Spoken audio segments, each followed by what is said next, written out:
MCR TV, notre partenaire média.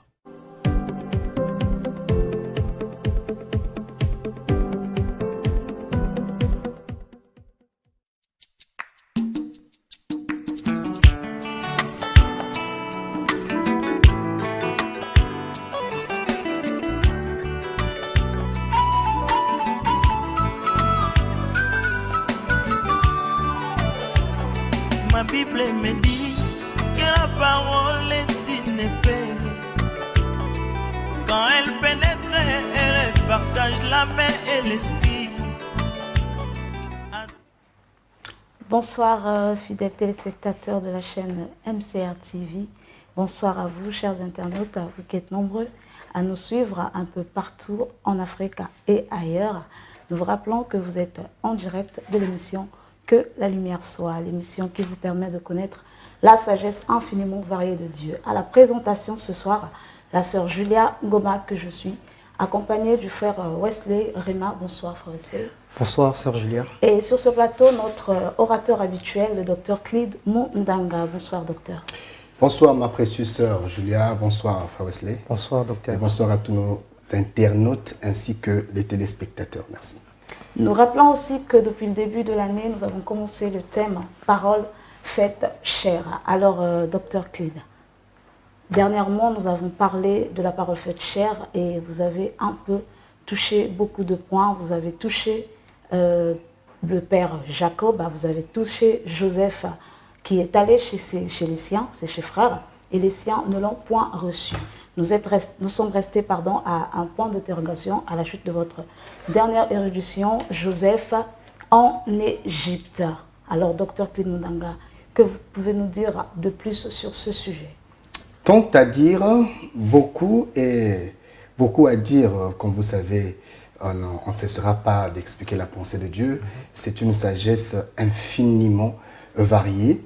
Nous avions expliqué déjà, donc, elle était envoyée, donc la parole faite chair, elle est venue chez les siens et les siens ne l'ont point reçue. Donc on a expliqué les siens comme étant la nation d'Israël, où la parole devait donc porter la chair, où la parole était née, où la parole a vécu.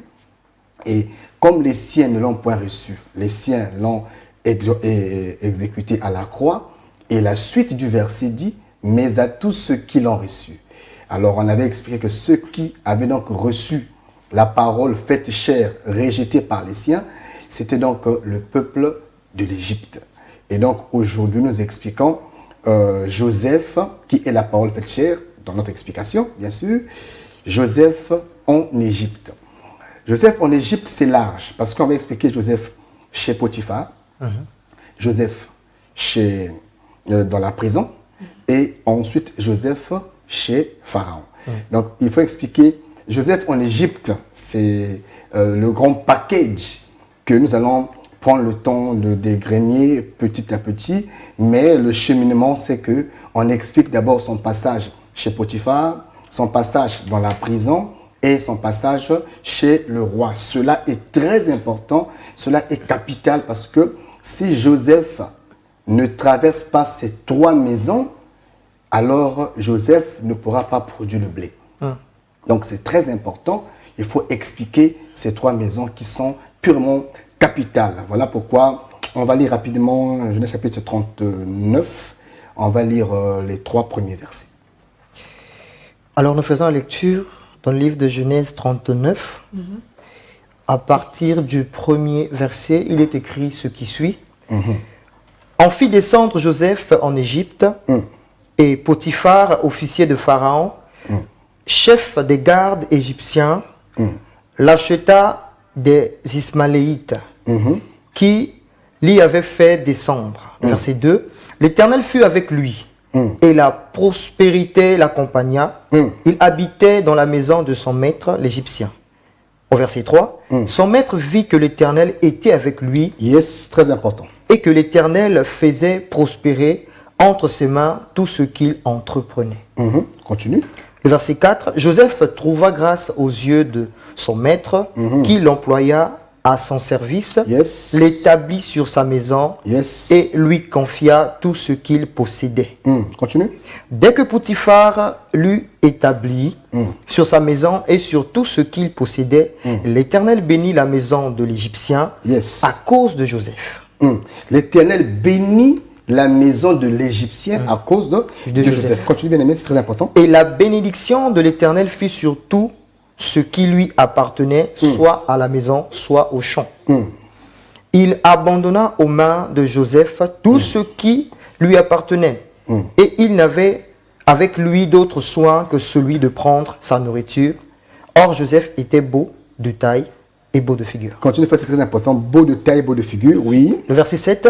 Après ces choses, il arriva que la femme de son maître porta les yeux sur Joseph Voilà. et dit, couche avec moi. Verset 8. Il refusa et dit à la femme de son maître, voici mon maître ne prend avec moi connaissance de rien dans la maison. Et il a remis entre mes mains tout ce qui lui appartient. Pardon. Il n'est pas plus grand que moi dans cette maison, et il ne m'a rien interdit, excepté toi, parce que tu es sa femme. Yes.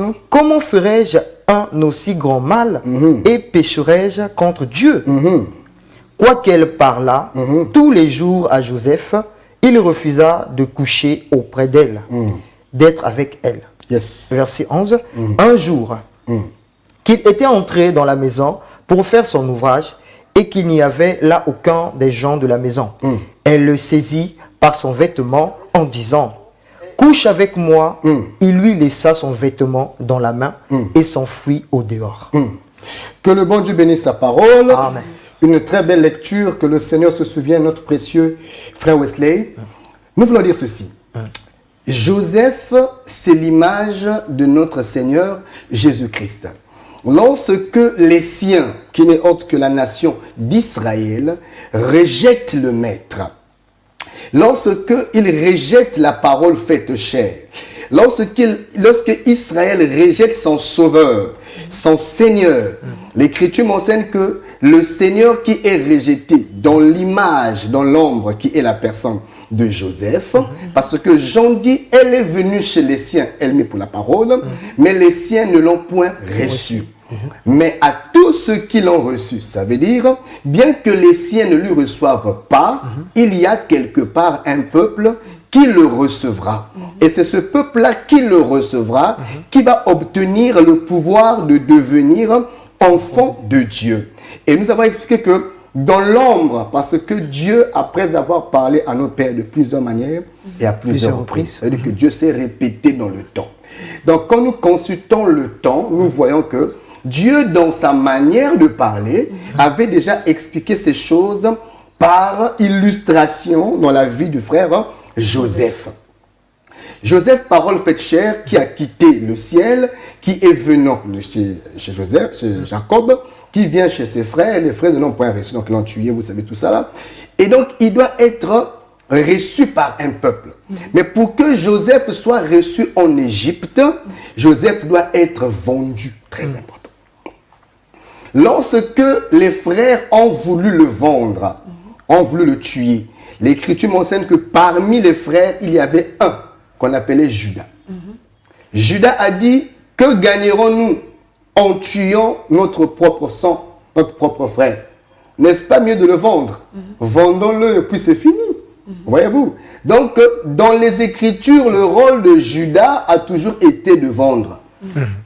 Donc, nous ne sommes pas étonnés si nous remarquons que parmi les disciples, il y a toujours un Judas qui doit vendre.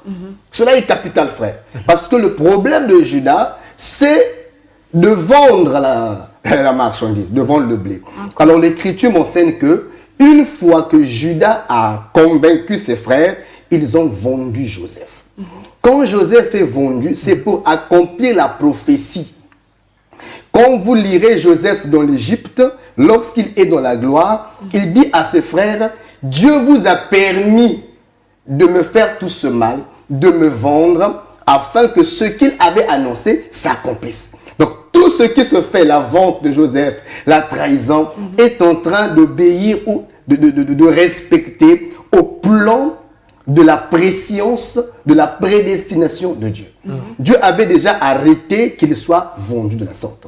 C'est comme ça que Joseph explique ça une fois dans la gloire. Il dit que tout ce qu'ils avaient fait, c'était Dieu qui leur avait poussé à faire ça pour qu'ils soient un jour élevés. J'aimerais dire à quelqu'un qui me suit, il peut arriver que tu sois rejeté, trahi par les personnes en qui tu fais confiance. Les personnes pour lesquelles tu t'es beaucoup donné. Et en retour, ils te trahissent, ils te rejettent, t'abandonnent. Tu dois comprendre que si seulement tu marches avec Dieu, tout ce qui t'arrive te propulse vers ta destinée. Amen. Tout ce qui t'arrive va te pousser à devenir ce que Dieu avait déjà annoncé de toi avant même que tu ne naisses. Cesse de pleurer, car même si les gens t'ont rejeté, qui sait si c'est en te rejetant que Dieu a prévu pour qu'il te ramasse. Donc cesse et sèche tes larmes, arrête de pleurer. Tu es peut-être un Joseph, fais confiance à Dieu. Dieu qui a permis que tu sois trahi, connaît et sait là où il t'emmène. Comme quoi, il y a des malheurs qui viennent de Dieu. Voilà, on a parlé ici des pertes profitables un jour. Voilà, donc Dieu peut permettre que tu sois trahi sous un malheur, mais un malheur que lui-même organise, que lui-même permet afin de t'emmener vers ta destinée. Voyez-vous, les mécanismes qui nous poussent vers la destinée ne sont pas choisis par nous. C'est Dieu qui choisit ça. Ça peut être une trahison, ça peut être un rejet, ça peut être un complot, ça peut être quoi que ce soit, ça peut être une maladie, ça peut être une occasion défavorable. Mais à la fin, tu comprendras que Dieu l'a permis pour ton bonheur et pour ton bien-être. Si jamais David n'avait rencontré Goliath, je pense qu'on ne parlerait pas de lui dans la cour royale. Donc cela est capital. Alors, lorsque Joseph est vendu, l'Écriture mentionne que la première maison, les frères l'ont vendu, c'est les Ismaélites. C'est aussi un pourquoi, on ne va pas trop creuser là-bas.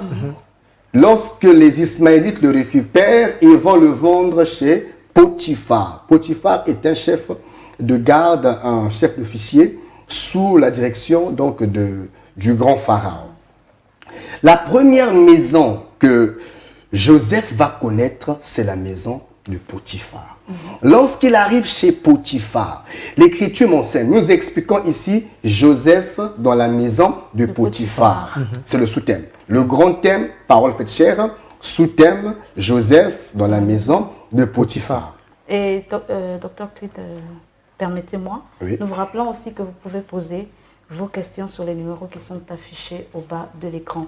Le RTL pour le WhatsApp et le MTN pour des SMS. Ok. Docteur, vous pouvez continuer. Nous saluons déjà la sœur de Koumou, notre précieuse sœur qui est déjà connectée, que Dieu bénisse. Elle est très fervente sur Facebook, que Dieu bénisse tous ceux qui sont déjà connectés et qui réagissent. Nous leur demandons de partager le lien, de commenter, de mettre tout ce qu'il faut, parce que tout à l'heure, nous serons en direct et en réaction de vos questions. Donc, lorsque Joseph est vendu chez les Ismaélites n'ont que faire avec Joseph. Leur mission, c'est de transporter Joseph de Canaan jusqu'à l'Égypte. Et lorsqu'ils ont vendu Joseph et le déposer entre les mains de Potiphar, Potiphar doit racheter Joseph. Quand Potiphar prend Joseph, les Ismaélites sortent de la scène. Joseph entre dans la maison de Potiphar. L'Écriture m'enseigne que dans la maison de Potiphar, lorsqu'il arrive, le jeune homme était tellement sérieux, tellement correct, et on a commencé à lui donner quelques travaux. Il est vendu comme esclave. Mais la faveur de Dieu fera que de l'esclave, il devienne un chef. Je me dis, même quand tu es vendu, le problème, ce n'est pas où tu es vendu, qui t'a vendu et comment as-tu été vendu. Le problème, c'est de te rassurer que même vendu, que la faveur de Dieu demeure sur ta tête. Amen. Ne sois pas vendu sans faveur. Accepte s'il faut te vendre, te trahir. Mais ce qu'il ne faut pas accepter, c'est de manquer la grâce de Dieu. Parce que même si tu es vendu chez Potiphar, si la faveur est sur ta tête, certainement, tu partiras du bas de l'échelle jusqu'au sommet, car la faveur de Dieu te fera surmonter. Amen. L'Écriture m'enseigne que quand Joseph est vendu chez Potiphar, tout ce qu'il touchait prospérait. voilà un esclave qui est plus prospère même que les propriétaires. Et l'Écriture mentionne que le maître a vu que tout ce qu'il touchait prospérait. Alors, il va le prendre du plus bas où il était pour le placer à la tête de toute sa maison. Lui-même, le roi, lui-même Potiphar, tout ce qu'il avait à faire dans sa propre maison, dans son patrimoine, c'était prendre de quoi manger. Sinon, Joseph gérait tout, et sa propre vie, et ses activités, et sa maison. Et l'Écriture mentionne que l'instant où Joseph avait tout pris entre ses mains, tout était en train de prospérer. Alors l'Écriture mentionne que pendant que cela prospérait, c'est très important, pendant que cela prospérait, le propriétaire Potiphar était calme, il était à l'aise. Il avait une relation sincère avec, avec Joseph, qu'il appréciait beaucoup d'ailleurs. Mais la femme de Potiphar, Potiphar avait une femme. La femme de Potiphar voit que Joseph était beau de taille et beau de figure. Très important. Elle ne se contient pas, elle tombe amoureuse, je ne veux pas dire amoureuse, elle tombe un coup de foudre sur la beauté de Joseph. Parce que nous croyons que Joseph, en Égypte, il devient beau, frère. Il est beau, très beau. Voilà pourquoi les femmes l'aiment beaucoup. C'est très important. Les femmes aiment Joseph, frère.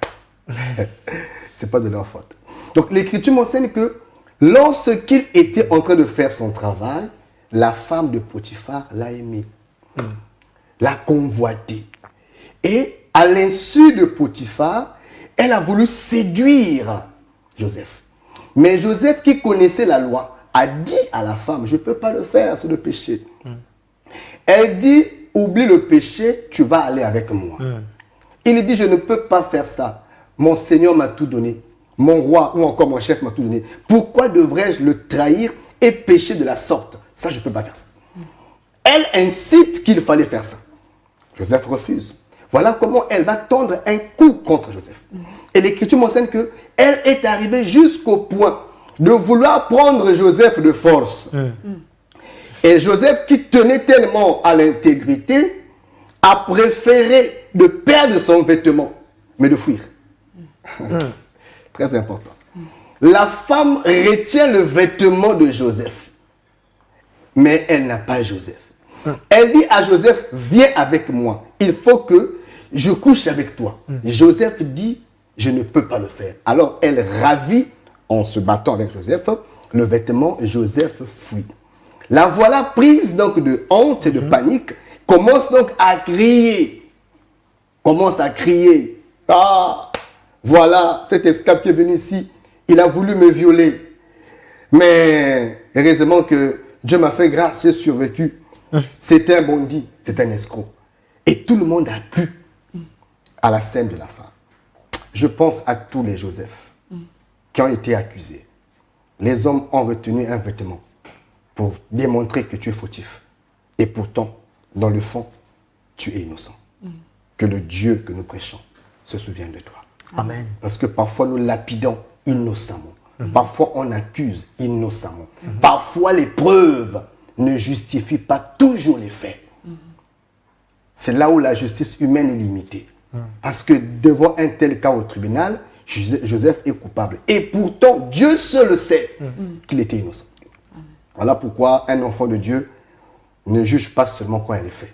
Mais il faut consulter Dieu, c'est très important. Amen. Amen. Nous avons accusé beaucoup de frères, beaucoup de serviteurs. Nous avons tué beaucoup de frères avec des preuves qui ne traduisent pas la vérité. Que Dieu se souvienne de tous ceux qui traversent le même chemin que Joseph. Amen. Amen. Mais nous revenons avec Joseph comme Christ. Joseph est trahi encore dans la maison de Potiphar. Ça obéit toujours à la volonté de Dieu. Maintenant, nous voulons expliquer ces choses. Ah oui, parce que jusque-là, vous avez... Jusque-là, je parle la langue. Mais pourquoi Joseph va chez Potiphar? Joseph arrivé chez Potiphar, c'est la première maison de l'Égypte, là où il est hébergé, là où il est reçu. Car l'Écriture dit à tous ceux qui l'ont reçu. Ceux qui reçoivent Joseph, c'est Potiphar, la prison et Pharaon. C'est ça à tous ceux qui l'ont reçu. C'est comme ça qu'on prêche Dieu. Wow. Donc quand on dit à tous ceux qui l'ont reçu, on voyait Potiphar, la prison et Pharaon. C'est comme ça qu'on prêche Dieu. Maintenant, quand il est reçu pour la première fois, il est reçu chez Potiphar. Quand il vient chez Potiphar, tout ce qui était dans la maison de Potiphar prospère. Donc, Potiphar et sa maison, c'est cette demeure qui reçoit la parole, et lorsqu'ils reçoivent, tout prospère. Il y a la joie, parce que ça prospère. Mais pendant qu'ils ont une prospérité matérielle et physique, car l'Écriture dit que tout ce que Joseph faisait prospérait, et toute la maison d'ailleurs de Joseph était en train de... Potiphar était en train de prospérer. Mais dans cette même maison où il y a la prospérité, nous retrouvons aussi la séduction. Parce que la femme de Potiphar a pour mission, nous révèle la séduction dans cette maison-là. Voyez-vous? Et outre la séduction, Joseph qui vient faire prospérer la maison, finit par quitter la maison. La même maison qui a reçu Joseph finit par trahir Joseph. Mais en trahissant Joseph, il garde le vêtement de Joseph. Mais Joseph, il le perd. Donc ils peuvent aller partout pour dire que Joseph est avec nous. On le connaît. Je suis allé avec lui. Mais quand on vérifie, tu n'as pas reçu la sémence de Joseph. Très important. Tu as seulement le vêtement. Et nous disons que la maison de Potiphar, c'est bien ça le type de certaines églises qui ont accepté le nom du Seigneur. Voyez-vous? Qui ont accepté la parole, la Bible, parole écrite. Ils ont reçu la parole. Et quand ils ont reçu la parole, parce que l'Écriture dit à tous ceux qui l'ont reçu, à ceux qui croient. Donc une chose est de recevoir, une autre est de croire. Très important. Mais cette première maison reçoit. Et quand ils reçoivent, le simple fait de recevoir, tout prospère. Ils vivent une prospérité physique, matérielle. Ok? Mais dans cette maison, la séduction s'entretient aussi. Or que dans l'évangile, la séduction, ce n'est pas toujours un homme qui va avec une femme. Car le prophète a dit dans les derniers temps, beaucoup de faux prophètes s'élèveront et séduiront plusieurs. Amen. Donc nous comprenons par là que la séduction, c'est bien ça le message des faux prophètes. C'est une église où nous voyons la prospérité matérielle et physique, nous voyons aussi la séduction des faux prophètes. Des personnes qui viennent, qui nous emmènent des prophéties. Dieu a vu, j'ai vu, mais des prophètes qui ne peuvent pas expliquer la pensée de Dieu, qui ne peuvent pas expliquer les Écritures et les situer dans le temps. Qui n'ont pas la semence de Joseph. Voilà. Alors, lorsque il y a la séduction dans cette maison-là, ils ont aussi quelque chose qu'ils brandissent pour dire que Joseph est ici. C'est quoi? C'est le vêtement. C'est très intéressant apparemment. Or que le vêtement, c'est le voile qui cache l'intérieur. C'est le voile qui cache l'intimité. C'est le voile qui cache le mystère. Parce que dans l'homme, il y a un mystère. Mais les vêtements couvrent le mystère. C'est très important. Maintenant, eux, ils ont pris juste le voile. Mais le mystère leur est caché. Or que nous disons que Joseph, avec ses vêtements, mais c'est la Bible. Maintenant, les vêtements, c'est les Écritures. Mais ces Écritures que vous voyez là, c'est des vêtements qui cachent une nudité à l'intérieur. Amen.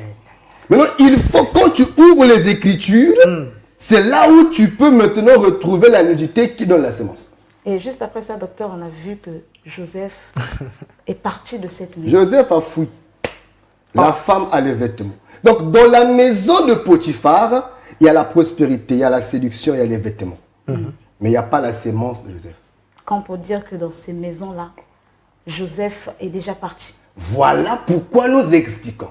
Quand vous entrez dans une maison, église, je veux dire, où on ne vous présente que la prospérité matérielle et physique. On ne vous présente que les prophéties. Et les Écritures pour dire qu'ici, il y a Joseph. Comprenez que s'il n'y a pas la sémence, Joseph est déjà parti. Donc, ce sont les églises que Joseph a visitées.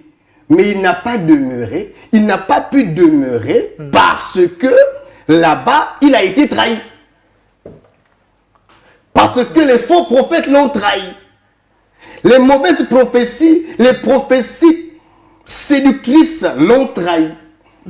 Parce qu'ils ont trahi Joseph en voulant violer Joseph. Voyez-vous? Or, quand on viole Joseph, ça veut dire on viole les Écritures. Car n'oubliez pas que Joseph, c'est la parole faite chair. Donc, vouloir violer Joseph, c'est violer les Écritures. Trahir Joseph, c'est trahir les Écritures. Donc, ce sont des lieux où il y a la prospérité. Vous savez, diable aussi prêche. Et Explication, docteur. sur la montagne, diable était en train de prêcher. Diable a dit à Jésus. Il a dit à Jésus. 3 prédications phares. Je sais que tu as faim. Parce qu'il savait que Jésus avait passé 40 jours et 40 nuits sans manger. Il lui a dit, il est écrit à ton sujet, transforme ces pains ces pierres en pain pour que tu manges. Il dit, si tu es le Fils de Dieu.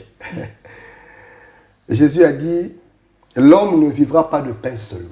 Voyez-vous, première prédication du serpent pour mieux séduire, c'est le pain. Très important. La nourriture, manger. Deuxième prédication, il dit, jette-toi. Il est écrit, c'est aussi écrit, hein? Jette-toi dans les psaumes. Jette-toi et les anges te porteront. Deuxième tentation, la sécurité physique et matérielle. Si tu crois à cet évangile, tu verras, tu seras puissant, tu seras ceci, tu seras cela. Troisième prédication, si tu m'adores, je veux te donner tout ce que tu vois. Et l'Écriture m'enseigne qu'il avait ravi ça en vision. Pour montrer donc le troisième thème phare du diable. Adore-moi.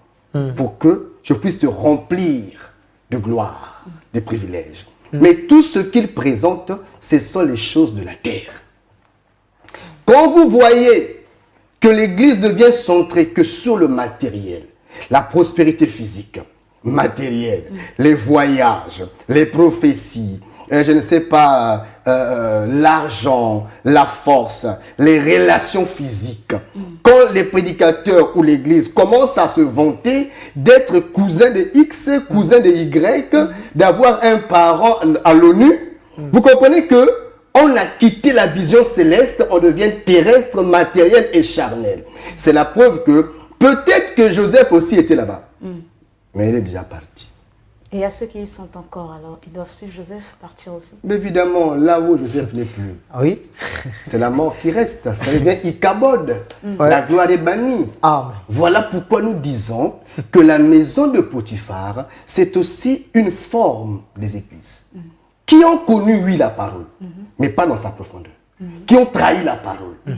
Qui ont gardé que les Écritures, mais ils n'ont pas la sémence. Oh! Lorsqu'on reçoit la sémence, c'est là où la perte de sang s'arrête. Amen.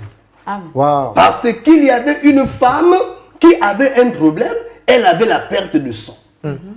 Mais ce jour-là, je veux dire qu'elle est passée par les médecins, jamais son état de santé n'a été réglé, résolu. Elle continuait à faire couler le sang 12 ans durant. Mais ce jour-là, quand elle a entendu parler de Joseph, l'Écriture m'enseigne qu'elle est venue et elle a touché le pan de la robe. L'Écriture m'enseigne, une force est sortie de lui et entrée dans la femme. Et automatiquement, la femme a cessé de saigner. Or que nous savons, ce qui est capable de faire stopper le sang dans le corps de la femme, c'est la sémence. Ouais.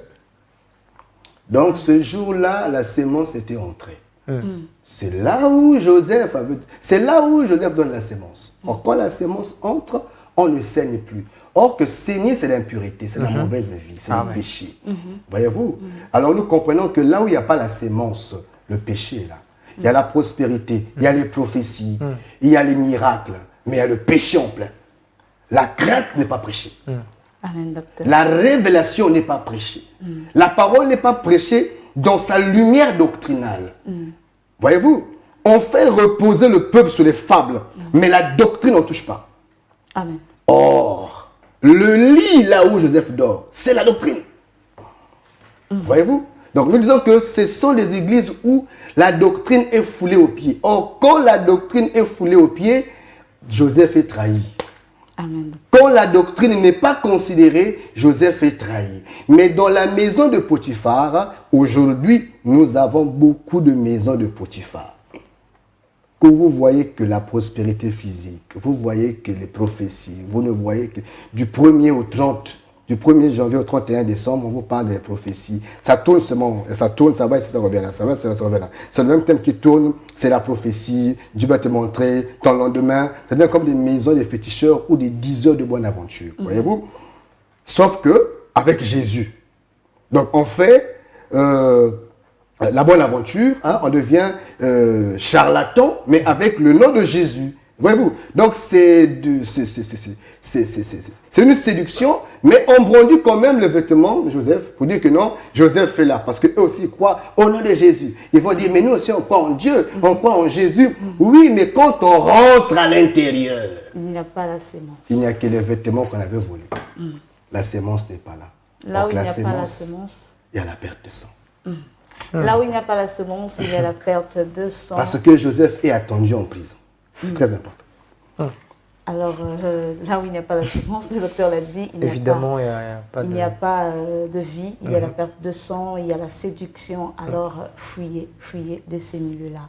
Docteur Clid, nous allons passer à la séance questions parce que nous avons des questions qui ont été posées. Le frère Wesley. Oui, évidemment, il y a des questions des téléspectateurs qui, déjà, il y a le frère Gabriel Chérubin, qui veut savoir comment se fait-il que Moïse, qui avait des souliers, et vous expliquez ça, qui n'avait plus des souliers, pardon, vous expliquez ça avec Jésus qui porte des souliers. Comment... Oh, c'est simple, c'est simple. L'Écriture dit que nous avons rencontré l'homme dont Moïse a écrit et dont la loi et dont les prophètes ont parlé. Et Jésus-Christ est l'accomplissement. Voyez-vous, l'Écriture dit que l'ancienne alliance est l'ombre des choses à venir, mais le corps est en Christ. Ça veut dire que tout ce que les prophètes ont eu à faire comme mouvement dans l'ancienne alliance préfigurait seulement l'arrivée de Jésus. Donc tous ces mouvements-là s'expliquent en Jésus. Tout ça, c'est l'ombre. Moïse, Habakkuk, Ésaïe, c'est l'ombre. Voyez-vous, donc quand Dieu dit à un prophète, va, aime une femme prostituée, tout ça là, c'était l'ombre qui était en train d'expliquer Jésus. Mais pour plus de détails, et appelez-nous même hors antenne, on est disposé à continuer à creuser là-dessus. Nous saluons également le frère Titi depuis le Gabon, qui dit « Bonsoir, je dis Amen. C'est celui qui a le pouvoir du rachat qui doit garder les souliers. Docteur, que Dieu vous bénisse, frère Titi. Merci beaucoup, frère Titi, depuis le Gabon. Merci beaucoup. » Et bien voilà, il y a encore une autre question, une question vraiment très pertinente, docteur, sur le mariage. Sur le mariage, oui. En parlant des cultures, les enfants de Dieu se trouvant dans en fait, disons des pays où on n'observe pas la dot. Maintenant, ce moment-là, si toi qui es enfant de Dieu, tu te trouves dans ce pays-là et que là-bas on n'admet pas la dot, qu'est-ce qu'il faut faire?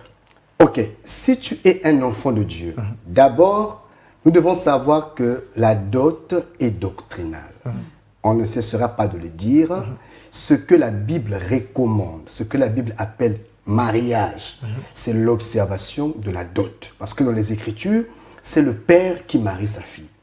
Voyez-vous, avant que le Congo ne devienne une république, on ne se mariait pas.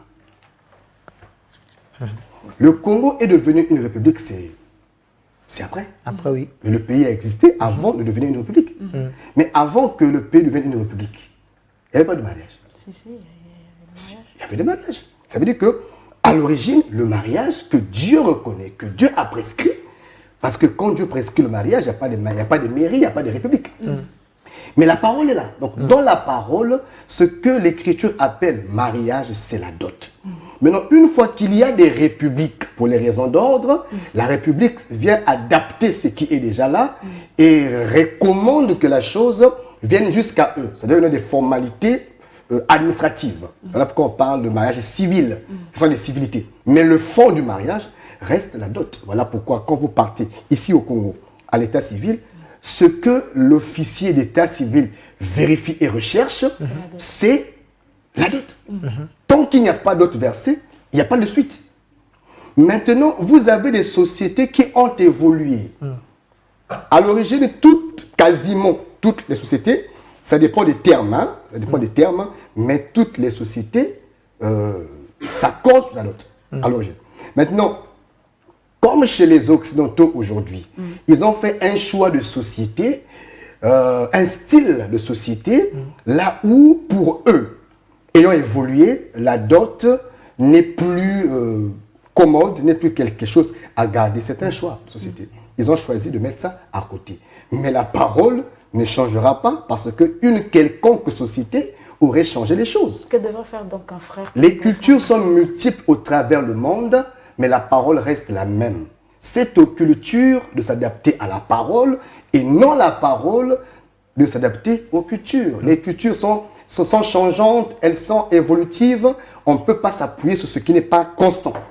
La parole reste constante car l'Écriture dit qu'elle ne change pas. Elle est la même, d'éternité en éternité. Donc la parole de Dieu reste comme ça. Donc s'il y a un frère qui habite un territoire où la culture ne reconnaît pas la dot, je l'exhorte, avant de prendre la femme, à aller donner ne serait-ce qu'un prix auprès du père. Quand le père prend le prix, la dot, ce n'est pas tout le rituel qu'on connaît là. C'est l'accord qu'on reçoit du père contre une valeur. C'est tout. Et si donc le père dans sa culture ne connaît pas la dot et ne l'impose pas non plus? Il y a toujours un présent que celui qui connaît la parole. Il y a des cultures comme au Congo, je prends un exemple. Il y a des cultures au Congo, là où il est dit, si une femme est mariée avec son mari et que la femme vient de mettre au monde, la sœur cadette de la femme doit remplacer la femme au foyer. C'est dessous le lit. Donc pendant que madame prend une pause de 1 mois, sa petite sœur va partager l'intimité avec son mari pour ne pas qu'elle aille dehors. Vous voulez qu'on prêche ça? Mais non. Si on veut commencer à prêcher des cultures, mais on va se perdre.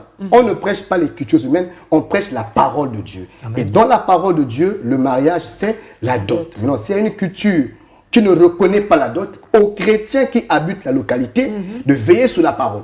Parce que les cultures nous emmènent aujourd'hui à un mariage homme et homme. Est-ce qu'on va suivre ça aussi? Je ne pense pas. Nous, on reste dans la parole, on laisse les cultures dans leur folie. Oui, une question, parlant toujours du mariage. Oui.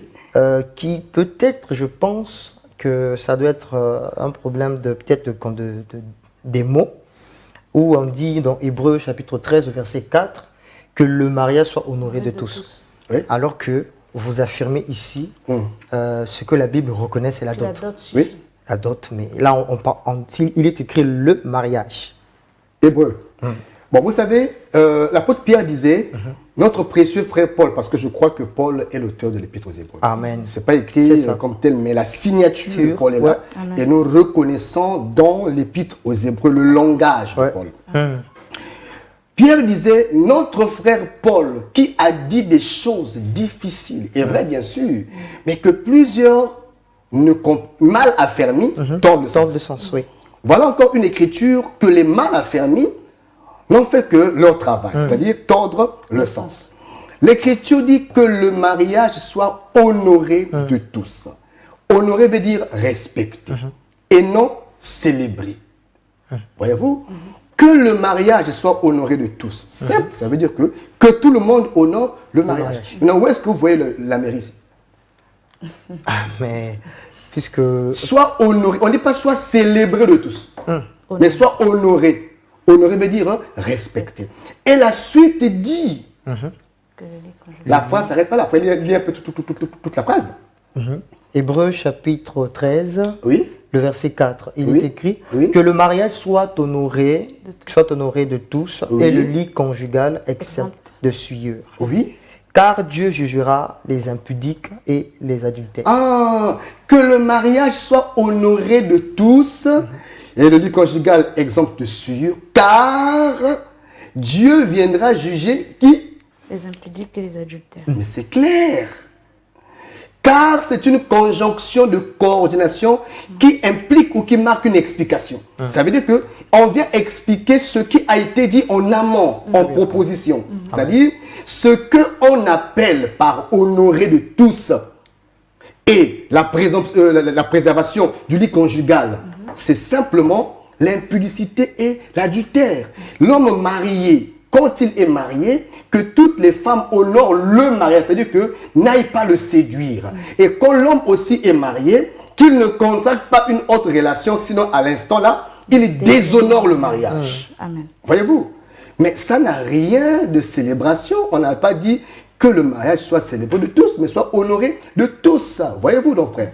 L'Écriture dit, n'est-ce pas, honorez vos autorités. Si on comprend par honorer ou rendre honneur, faire un culte, donc faisons aussi le culte pour nos autorités. Oui, ça va casser les Écritures. Donc, honorer de tous ne veut pas dire aller à l'état civil, aller, je ne sais pas, dans une église. Ça n'a rien à voir.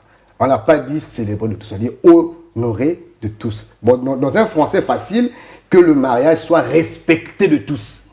Maintenant, est-ce que là-bas on a dit aller à la mairie? Mais docteur, en parlant de l'église qui est la maison de Dieu, comme on le dit, Oui. les enfants de Dieu se réunissent dans ce lieu-là. Oui. Et autant honorer le Seigneur étant dans cette maison, il n'y a pas de mal à ça. Honorer le Célébrer Seigneur, ensemble. on n'a pas dit que le mariage s'honore dans une église. C'est une fausseté. Il y a un quart qui est là, c'est le français. Déjà, Il y a un quart. honorer, C'est une c'est conjonction pas qui célébrer. explique une proposition. Ça veut dire que vous avez les détails de la proposition dans la suite de la phrase. On n'a pas dit car les non-mariés à l'état civil seront condamnés. C'est pas écrit comme ça. On dit car les impudiques et les adultères. C'est clair. Qui est adultère? C'est celui qui emmène une autre femme sur le lit conjugal. Qui est impudique? Celui qui ne met pas le mariage. Donc, on C'est ça. a lié honorer le mariage au respect du lit conjugal. Évidemment, c'est une suite. C'est une même phrase qui continue, non? C'est un même verset. Il ne faut pas couper ça. Le Père Louis depuis Vungu, votre message a été reçu. Je reçois ici une question du frère Junior Ngavala, du Pointe-Noire, je pense, qui dit: bonsoir docteur, c'est le frère Cross. Si Judas avait pour rôle la vente et que ce fut la préscience de Dieu, alors pourquoi incriminons-nous Judas comme image du diable du moment où cela devait arriver? Ma question est celle-ci. Qu'en pensez-vous? Qu'en pensez-vous? Que pensez-vous de Judas? Frère, dans la révélation, Judas était un bon frère. Un très bon frère. Quand je prêche la révélation et la prophétie, je n'ai jamais incriminé Judas, je l'embrasse. Mais si Judas ne vend pas le Seigneur, ça veut dire que toi et moi ne serons pas sauvés. Donc c'est une mauvaise...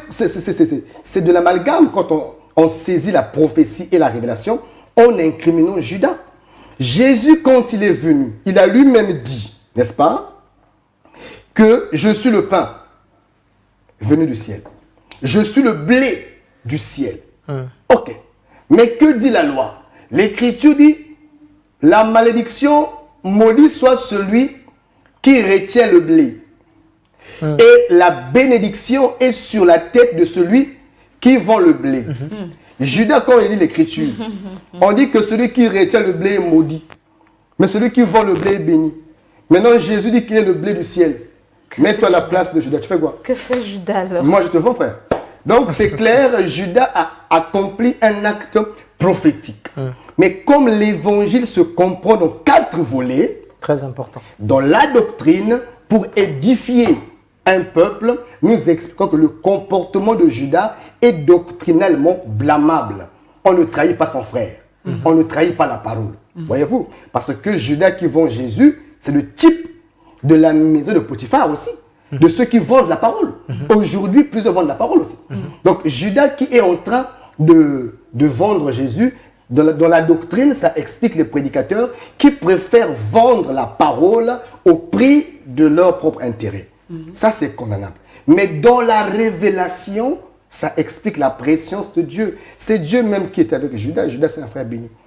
Hein, frère Ngavala, Judas est béni. Dans la prophétie, comprenez-moi très bien, je ne parle pas de la doctrine. Je disais donc que le frère, lui, votre message a été reçu. Mais la prochaine fois, nous vous demandons de reformuler votre message parce que c'est vrai qu'il est arrivé. Nous n'avons pas bien compris. Reformulez-le et le docteur Clyde pourra donner l'éclaircissement sur... Une très belle question. Bonsoir, homme de Dieu. Je veux savoir si un homme étant polygame dans le monde, après sa conversion dans le Seigneur, peut-il occuper des fonctions sacrées dans son église, telles que diacre, ancien, pasteur ou autre charge? Je suis le frère Pierre depuis Fuchs. Merci. Ok, merci beaucoup frère Pierre. Lorsque un frère quitte le monde dans un état de polygamie et vient dans le Seigneur, on ne casse pas son mariage. Il reste polygame, c'est une polygamie acceptable. Car l'Écriture dit, venez à moi tel que vous êtes. Et l'Écriture dit, Dieu sans tenir compte des temps d'ignorance. Donc, les temps d'ignorance, c'est quand l'homme avait sa polygamie. Donc, une fois qu'il croit, c'est là où maintenant, la loi viendra s'appliquer à lui de ne pas aller au-delà. Mais entre-temps, cette polygamie sera permise. Sauf que l'Écriture dit que celui qui aspire à une charge d'évêque, c'est-à-dire ancien ou de diacre, aspire à une charge excellente, mais le diacre, comme le responsable ou l'homme à la charge, doit être mari d'une seule femme. Ça veut dire, on le reçoit, oui, on le prêche la parole pour son salut, mais il ne peut pas aspirer aux fonctions de responsabilité. Aucune charge ne peut lui être donnée parce qu'il est né avec un défaut corporel. Et l'Écriture dit que lorsque un homme était né avec un défaut corporel, il ne pouvait pas accéder à la fonction sacrée. Voilà un peu comment je vais répondre à ça. Détails, en tout cas, je suis ouvert à vous. Vous pouvez écrire ou encore nous appeler. Pendant qu'on va nous rappeler le programme de l'Église, nous lisons vos questions qui s'ajoutent. Merci. Alors, nous sommes pratiquement à la fin de notre émission. Nous vous rappelons que à l'église, le rassemblement des saints, situé à la base Socoprise, le 19 du mois de janvier, il y a un programme de jeûne et prière de 12 jours. Le jeûne et prière définit un peu le plan de l'année, c'est-à-dire qu'un jour signifie un mois. Nous sommes là, nous serons en programme de jeûne et de prière. Alors nous vous invitons tous de venir à l'église, le rassemblement des saints, situé à la base Socoprise, vers le rond-point Ilama, en allant à la brasserie, la première ruelle à votre droite, la deuxième parcelle à gauche. En quittant la brasserie pour l'aéroport, la dernière ruelle à votre gauche et la deuxième parcelle à votre gauche. Docteur Clyde, si vous avez une dernière question, vous allez le prendre parce que nous allons bientôt... Il y en a assez. Nous saluons le prophète Max qui nous écrit depuis le Gabon et en de Facebook. En tout cas, merci beaucoup, prophète Max. Nous vous saluons au nom du Seigneur Jésus-Christ. Et nous saluons aussi tous les bien-aimés. Nous avons une question du 200 plus 235. Donc le pays m'échappe, je ne sais pas quel pays.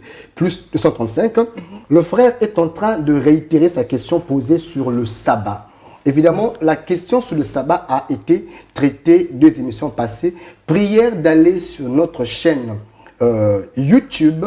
La chaîne c'est Clyde Mundanga. Allez sur YouTube, cliquez sur Clyde Mundanga. Vous aurez cette émission-là en ligne. Et le frère pose encore une autre question sur la sémence du serpent. Si le serpent avait eu un acte physique avec la femme, nous faisons la promesse de revenir sur cette question-là, vu l'heure qu'il fait déjà. J'ai une autre question du 237. Ici, on dit bonsoir à vous qui êtes bénis. C'est le frère, la sœur Malak depuis le Cameroun. Quitter son foyer et ne plus vouloir se marier peut conduire en enfer. Non. Quitter son foyer et ne plus vouloir se marier ne conduit pas en enfer. Mais quitter son foyer à volonté pour aller contracter un autre mariage devient un adultère qui peut conduire en enfer. Sœur Malak depuis le Cameroun. Autre question. Un enfant de Dieu peut-il aller refaire la tombe d'un parent décédé? oui, il n'y a pas de problème quant à la tombe. D'ailleurs, la tombe de Jésus existe, donc il n'y a pas de péché. Quant à refaire une tombe, c'est une façon de respecter la mémoire de ceux qui sont partis. Les questions sont nombreuses et d'un peu partout au travers le monde. Shalom, je vous suis à la télé. Cette dimension de séduction a été prédite par le prophète Ésaïe au chapitre 4, verset 1. Que Dieu bénisse. Je pense que le frère relève l'écriture qui dit que plusieurs femmes, 7 femmes saisiront un seul mari. C'est l'accomplissement aussi dans la révélation de cette pensée. Frère bien-aimé, merci pour cet œil prophétique que vous aviez perçu. Et nous encourageons tous ceux qui sont avec nous en ligne et que des questions qui continuent. Nous voulons rappeler rapidement notre programme de prière. Nous avons un programme particulier de prière prévu du 19 au 30 et le programme a pour thème bâtir avec Dieu. Nous serons en jeûne, 12 jours de jeûne et prière partant du 19 au 30 de ce mois de janvier. Que des questions qui tombent, mais nous nous disposons à répondre à vos questions. Continuez à les poser. Nous sommes vraiment disposés à répondre à vos questions. Je vois beaucoup de frères en ligne sur Facebook. Que Dieu vous bénisse pour votre persévérance. Mais nous avons un direct, séance spéciale, questions-réponses sur notre chaîne YouTube. La chaîne YouTube, c'est Clid Mundanga. Allez sur Facebook, vous cliquez Clid Mundanga, vous verrez une photo où j'apparais devant un prêchoir.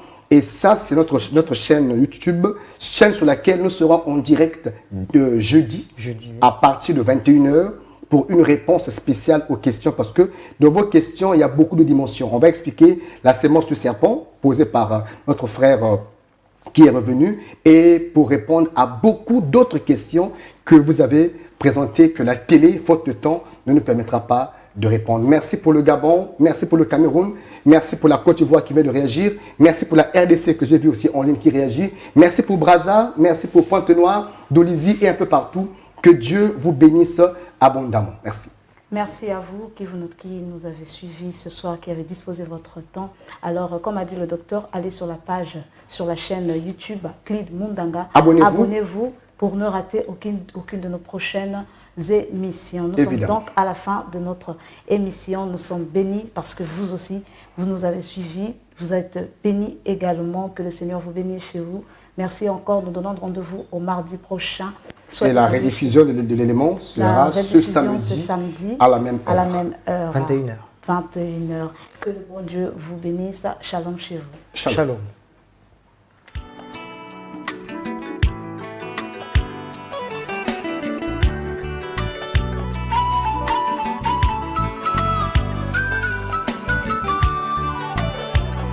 Ma Bible me dit que la parole est une épée. Quand elle pénètre, elle partage la main et l'esprit. Attriste l'homme et produit la repentance. Et comme une épée, elle les fait aussi couler.